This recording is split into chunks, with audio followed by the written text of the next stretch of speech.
Bonjour à toutes et bonjour à tous. Donc aujourd'hui, je vais vous présenter le cours du mardi 7 avril. Donc d'abord, j'ai bien regardé vos dialogues des rois. Donc j'ai quelques petites critiques. Donc c'est très bien, mais le problème, parfois, c'est un peu court ou le problème, c'est la grammaire. Donc attention, quand vous écrivez, faites attention à la grammaire. N'oubliez pas, par exemple, quand vous utilisez le nom Myongsa, devant après Myongsa après, vous écrivez bien sûr l'article Jongwansa, Pujongwansa, vous écrivez l'article. Attention aussi aux verbes, d'accord? Quand vous écrivez les verbes, faites attention. Donc c'est important, bien sûr, de faire attention à la grammaire.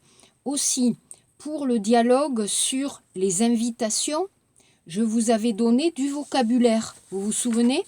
Je vous avais donné donc la vidéo Campus Langue et je vous avais donné beaucoup de vocabulaire pour répondre, d'accord, pour les réponses. Mais vous n'avez pas utilisé ce vocabulaire, c'est dommage. Pourquoi je vous donne ce vocabulaire? C'est pour vous aider pour la conversation et aussi pour écrire. Donc s'il vous plaît, quand je donne du vocabulaire ou quand je donne de la grammaire, utilisez pour les exercices. D'accord, s'il vous plaît, donc vous utilisez bien le vocabulaire pour les exercices. D'accord. Alors, on va d'abord regarder le livre. Alors, s'il vous plaît, page 90, Kushi Peiji, le livre. Donc ici, vous n'avez pas bien compris. Alors, regardez bien l'image. Regardez l'image A. Qu'est-ce que vous voyez? Vous voyez des dessins, crime. Donc, qu'est-ce que c'est un livre avec des dessins? En français, c'est une bande dessinée, manhwa. Donc, la question 1, observer les documents, qu'est-ce que c'est? Alors, A, c'est une bande dessinée, manhwa, c'est une bande dessinée. Donc, je vous ai écrit dans votre correction, quand j'ai regardé votre travail, j'ai écrit le mot bande dessinée et dans cette leçon, vous retrouvez aussi ce mot bande dessinée ou BD. Ensuite, vous pouvez, pour le document B, alors si vous regardez ici, donc ça c'est la bande dessinée, d'accord? Et ici, vous avez les personnages principaux de la bande dessinée, d'accord? Les personnages principaux et leur famille. Les personnages principaux et leur famille. Alors, la question 2, observez le document. À votre avis, comment s'appelle le personnage? Vous avez écrit sur le livre Aya. Alors, attention, vous avez Aya de Yopougon. Yopougon n'est pas le nom, c'est le quartier. Kouyok, c'est le quartier. Donc, en Afrique, à Abidjan, c'est le nom du quartier. Donc, le nom du personnage, c'est Aya. Vous voyez, cette jeune fille s'appelle Aya. La question 3, de quoi parlent les personnages? D'accord? De quoi parlent les personnages? Alors, parler, plus Chonchisa de, parler de quelque chose. D'accord? Par exemple, je parle de ma famille, je parle de mes devoirs, je parle du problème du coronavirus. Parler de. Alors, les personnages, si vous regardez ici, B, si vous regardez ici, vous comprenez que les personnages parlent de leur famille. Pas seulement de la famille, mais aussi de l'entourage. Je vous avais donné ce mot, l'entourage, c'est-à-dire les personnes à côté de vous, qui habitent à côté de vous, qui sont proches de vous. Par exemple, les voisins, les collègues. Par exemple, quand vous êtes étudiant, les étudiants de votre classe, c'est aussi votre entourage, mais ce n'est pas votre famille. D'accord? Donc voilà pour les documents. Donc ici, hein, qu'est-ce que c'est? Vous avez bien compris, c'est un forum. C'est un forum qui s'appelle famille.com et dans ce forum, tous les personnages de l'histoire d'Aya vont présenter leur famille ou leur entourage, leurs meilleurs amis, leurs voisins, etc. D'accord? Page 91, Kushibil Peiji. Donc, dans le document B, qui écrit « Retrouvez les noms des personnages avec le document A ». Alors, le message 1, bien sûr, c'est Aya. Le message 2, c'est Aïssatou. Le message 3, c'est Albert. Le message 4, c'est Moussa. Et le message 5, c'est Hervé. Donc, en lisant bien et en regardant les dessins, vous pouvez répondre facilement aux questions. Numéro 5, Obon Munje, Kushibil Peiji. Vrai ou faux? La famille d'Aya habite à Abidjan. Vrai. Dans le quartier de Yopougon. Yopougon. Dans le quartier de Yopougon. B. Félicité fait partie de la famille d'Aya. Alors, fait partie de la famille? Non. C'est pas la famille, c'est l'entourage, puisque Félicité est la bonne Kajangbu, la personne qui travaille dans la maison, donc ce n'est pas la famille. Hein. D'accord? C. Aïssatou n'est pas mariée. Faux, elle est mariée à Fortuné. D. Yao est souvent chez Moussa. Vrai, pourquoi? C'est son meilleur copain, c'est son meilleur ami. E. Hervé vit chez ses parents. Faux, ce ne sont pas ses parents, c'est son oncle et sa tante. Alors, je ne sais pas si vous connaissez un peu l'Afrique, mais en Afrique, la famille est très grande, des Kajok. Donc souvent, quand il y a trop d'enfants, il est possible que les enfants partent vivre chez l'oncle et la tante. Par exemple, l'oncle et la tante n'a pas d'enfants ou a seulement 1 ou 2 enfants. Souvent, on va vivre dans la famille proche. C'est possible en Afrique. En France, difficile, peut-être en Corée aussi aujourd'hui, mais en Afrique, c'est possible. Ensuite, l'exercice 6. D'accord, l'exercice 6. Bintou est la meilleure amie d'Aya et d'Adjoua. Et B, Moussa n'a pas de frères et sœurs, donc je vous avais donné déjà le vocabulaire. Il est fils unique. D'accord? Donc après, on va voir... Alors, on n'a pas le temps. On n'a pas le temps. Vous n'avez pas le temps de faire tous les exercices. Donc, je vais faire quelques exercices avec vous. Et pour les devoirs, je vous donne d'autres exercices. Donc, on va prendre page 93. Kushipsam Peiji.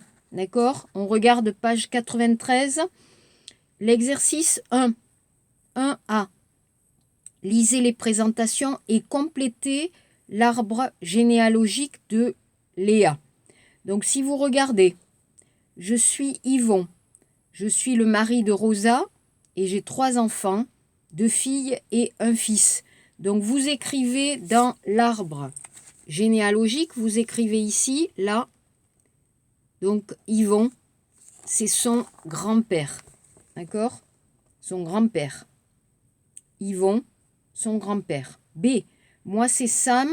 Je suis le frère de Tina et le neveu de Jacques. Donc, vous écrivez B. Son fils, Sam. D'accord? Donc, ici, en bas, vous écrivez ici. D'accord? C. Bonjour, je suis Katia, je suis la fille de Paulette et la cousine de Jacques. Donc, vous écrivez Katia, sa cousine. D. Je m'appelle Anne, je suis la nièce de Malek et la cousine de Tina. Vous écrivez Anne, sa nièce. Joka, neveu, nièce. E. Moi c'est Georges, je suis le grand-père de Tina. Ma femme et moi, nous avons 2 enfants.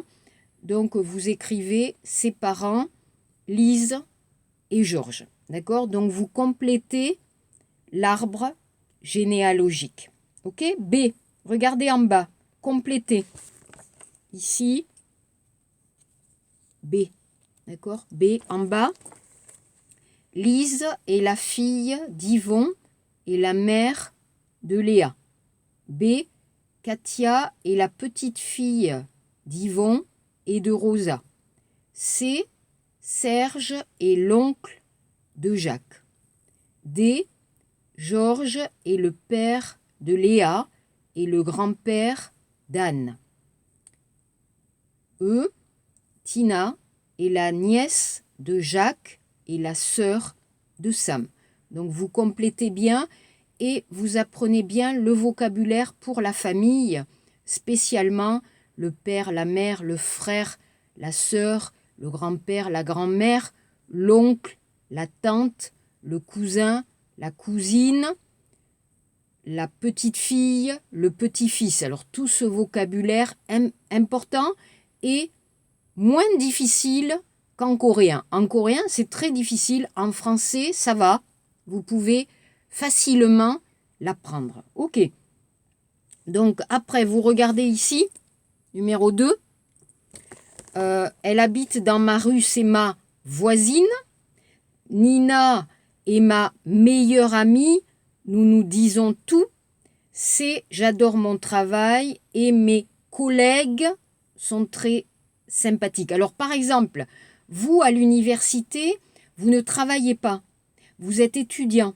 Donc on va dire plutôt les camarades. À l'université, on va dire les amis ou les camarades. Au travail, on va utiliser le mot collègue. D'accord? Ensuite, vous regardez les photos. Ici, vous avez 3 événements très importants dans la vie. A, vous avez le gâteau d'anniversaire, donc c'est l'anniversaire. B, c'est le mariage.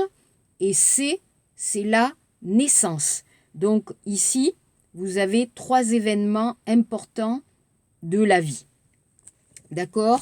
Ensuite, alors ça c'est bon, on va regarder un peu la grammaire. Alors la grammaire, vous avez, regardez, page 91, Kushibil Peiji, les adjectifs possessifs. Soyu, hyongyangsa.